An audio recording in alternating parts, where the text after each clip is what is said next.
નેત્રંગ તાલુકાના બુરજાડી અને ચંદ્રભાણ ગામના ખેડૂતો દ્વારા અટખોલ એગ્રીકલ્ચર ફીડર પર અનિયમિત અને નિયમિત ખોરવાતી વીજ પુરવઠાની સમસ્યાને લઈને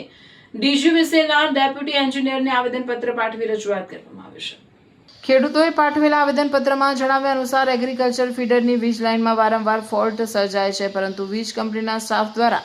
ફોલ્ટ નિવારણમાં ભારે ઉદાસીનતા દાખવવામાં આવે છે। પરિણામે 4 થી 6 દિવસ વીતી ગયા બાદ પણ લાઇટ ચાલુ કરવામાં આવતી નથી, જેના કારણે ખેડૂતોને ભારે મુશ્કેલીનો સામનો કરવો પડે છે। પાવર અનિયમિત રહેવાને કારણે આશરે 40 જેટલા ખેડૂતોએ વીજ સ્ટાફને સાથે રાખીને શ્રમદાન કરી જાતે ફોલ્ટ દૂર કર્યો હતો, છતાં વીજ પુરવઠો નિયમિત ચાલતો નથી। દીપડા અને સરીસૃપોનો ભય છે અને ખતરો અને વાડીઓમાં કાયમી વસવાટ કરતા પરિવારોને સિંગલ ફેઝ વીજળીની તાકીદે જરૂરિયાત રહે છે, પણ લાઇટના અભાવે પીવાનું પાણી, બીમાર પશુઓની સારવાર અને બાળકોના અભ્યાસ પર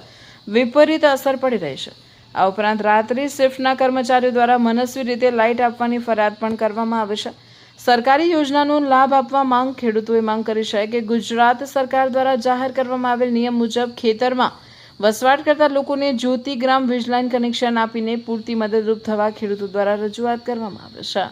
કે કાયમ માટે જે આપણો કૃષિ પ્રધાન દેશ, જેની વીજળી અમારી લાઇટ 8-8, 10-10 દિવસ સુધી કાયમ માટે જાય છે, જે લાઇટ અવિરતપણે ચાલુ રહે। સાથે અમારો સૌથી બીજો મોટો પ્રશ્ન એટલો પણ છે કે અમે બધા જંગલને અડીને આવેલા ગામો છે અને જંગલને અડીને આવેલા ગામોની અંદર બધા ખેડૂતો ખેતરમાં ઘરમાં વસવાટ કરે છે અને એ વસવાટની અંદર ગઈકાલે પણ 2 જગ્યા પર દીપડાએ મારણ કરેલું છે, લોકોના ઘરમાં ઘૂસી જાય છે, સાથે સાપ, સાથે બાળકો ભણતા હોય તેમના ભણતરને અને એવા પાણીના પ્રશ્નો, એવા અનેક પ્રશ્નો અમને વારંવાર નડતા હોય છે, જેની અંદર અમને ભૂપેન્દ્રભાઈ પટેલ મુખ્યમંત્રીશ્રીએ પણ જાહેરાત કરેલી છે। તો એ જાહેરાતના અનુસંધાને ત્વરિત કેવી રીતના આપી શકાય અને સાહેબશ્રી સાથે ચર્ચા થઈ, એમણે અમને ગાઈડલાઇન બતાવી, પણ એ ગાઈડલાઇનને પહોંચી વળવા માટે ખેડૂત સક્ષમ નથી, કારણ કે એના કાયદાઓ એવા બધા બનાવેલા છે કે જેની અંદર કોઈપણ સંજોગોમાં અમને એ જ્યોતિગ્રામ વીજળી ન મળી શકે એવી રીતની આ ગાઈડલાઇન છે, જે ગાઈડલાઇન સદંતર ખોટી છે, જેમાં સુધારો થાય એવી સરકારશ્રીને વિનંતી કરું છું। અને બાગાયતી ખેતીની અંદર એગ્રીકલ્ચરની લાઇટ પણ અમને પૂરેપૂરી રીતના મળે એ માટે સાહેબશ્રીને આજે આવેદન પણ આપ્યું છે। સાહેબે અમને પોઝિટિવ જવાબ પણ આપ્યો છે,